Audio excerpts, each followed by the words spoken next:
नमस्कार दोस्तों, द हिंदू ज्ञान श्री नामक चैनल में आपका स्वागत है। आज मैं जिस यक्षिणी साधना के बारे में बताने वाला हूँ वो यक्षिणी चिमच पिशाचिनी यक्षिणी कही जाती है। जो भी साधक इस यक्षिणी को सिद्ध कर लेता है उसे वह यक्षिणी स्वप्न में भूत, भविष्य और वर्तमान बताती है। इस यक्षिणी का स्वरूप बहुत ही सुंदर होता है, जिसे देखकर कामुक हो जाना सहज है। इस यक्षिणी को पत्नी, माता और बहन के रूप में सिद्ध कर सकते हैं। हो सके तो इस यक्षिणी को माता बहन के रूप में ही सिद्ध करें, क्योंकि पत्नी के रूप में सिद्ध करने वालों को बाद में बहुत ही कष्ट भुगतने पड़ते हैं। पुराणों के अनुसार यह साधना 7 दिन की बताई गई है। अगर साधक चाहता है कि वो इस यक्षिणी को प्रत्यक्ष दर्शन करे, तो वो जब तक साधक से प्रत्यक्ष नहीं होती तब तक उसे इस साधना को करते रहना है। तो इसकी मैं साधना की विधि के बारे में आपको बता देता हूँ।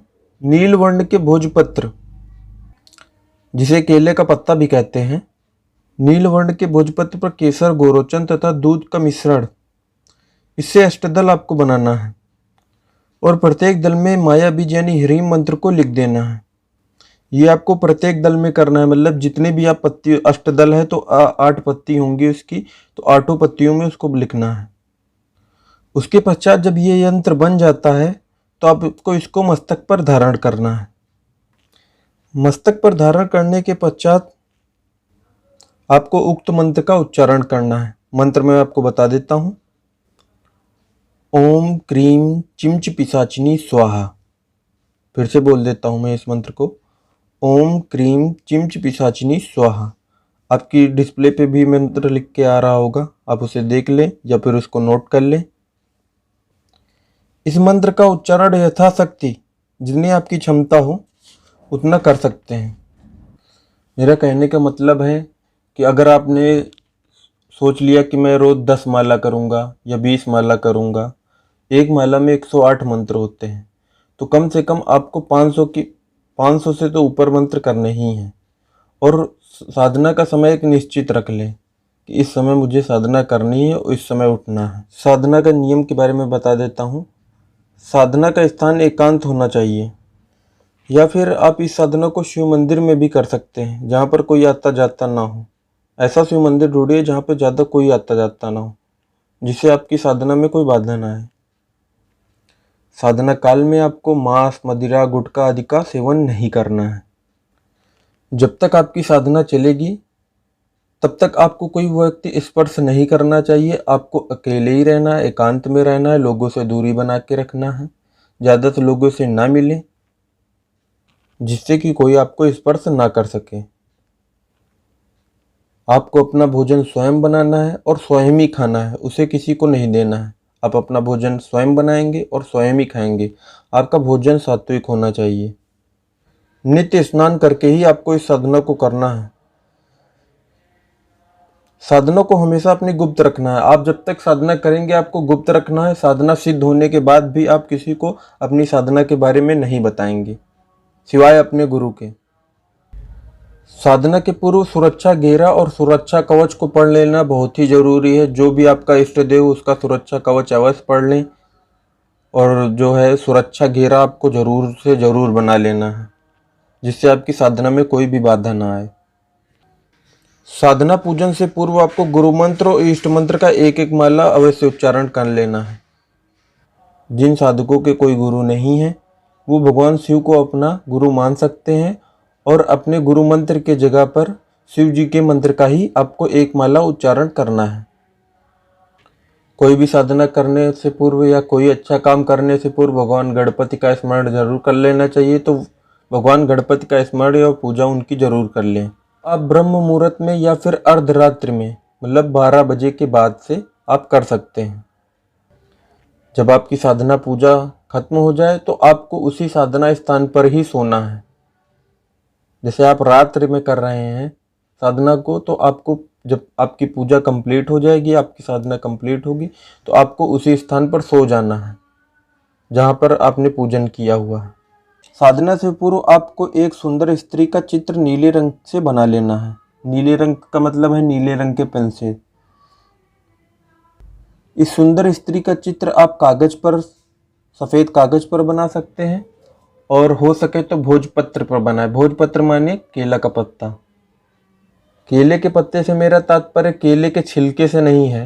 केले का पतला मतलब केले का जो वृक्ष होता है उसमें जो पत्ते होते हैं बड़े बड़े, उनसे मेरा तात्पर्य है।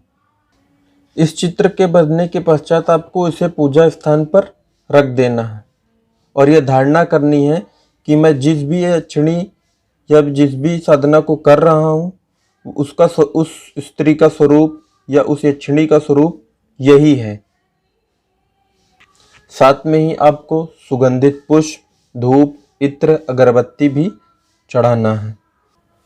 साथ में ही आपको सुगंधित पुष्पों की एक माला अवश्य रखनी है, क्योंकि जब भी यक्षिणी से आपका प्रत्यक्षीकरण होगा तो आपको उसका पूजन करना है और उसके गले में आपको माला पहनानी है।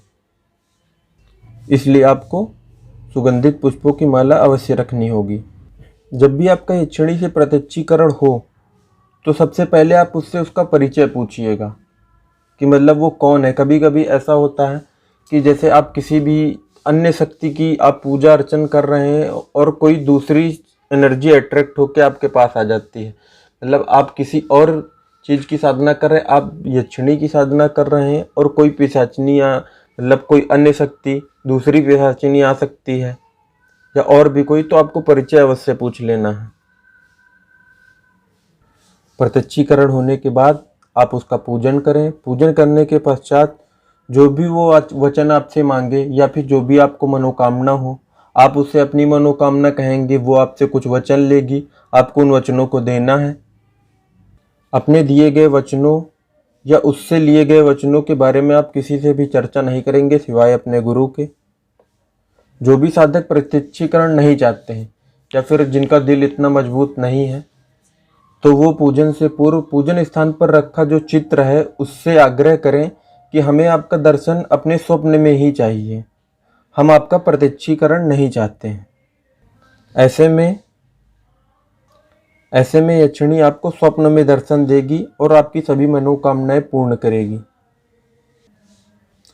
प्रत्येक दिन वो आपके सपने में आएगी, आप उससे जो सवाल करेंगे वो आपके सवाल को जवाब देगी। आप भूत भविष्य वर्तमान जो भी जानना चाहते हैं प्रत्येक दिन वो आपके सपने में आकर बताएगी।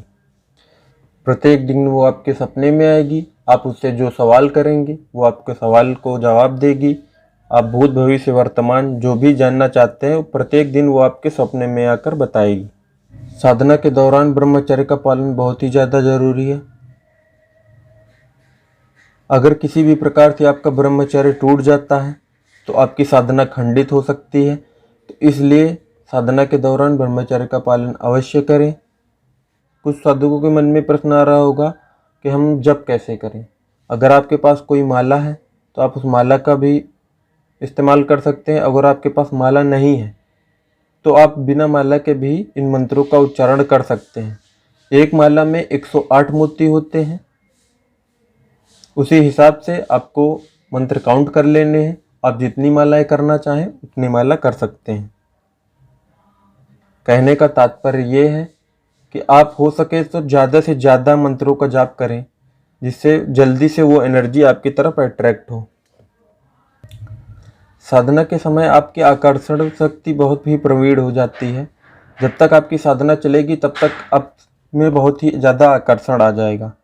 तो हो सके तो इसीलिए मैंने आपको बताया कि ज़्यादा से ज़्यादा लोगों से ना मिलें, अपने आप को दूरी बना के रखें, क्योंकि बहुत ही लोग जो हैं आपसे अट्रैक्ट होंगे, आपसे मिलना चाहेंगे, आपसे बात करना चाहेंगे, आपके पास आना चाहेंगे। इसलिए आपको लोगों से दूरी बना के रखनी है। अगर आपको इस साधना से रिलेटेड कोई प्रश्न है तो आप कमेंट बॉक्स में वो हमसे पूछ सकते हैं। अगर आपको ये वीडियो पसंद आई हो तो हमारे चैनल को लाइक, शेयर और सब्सक्राइब कर दें और साथ में लगे बेल आइकन को भी प्रेस कर दें। धन्यवाद।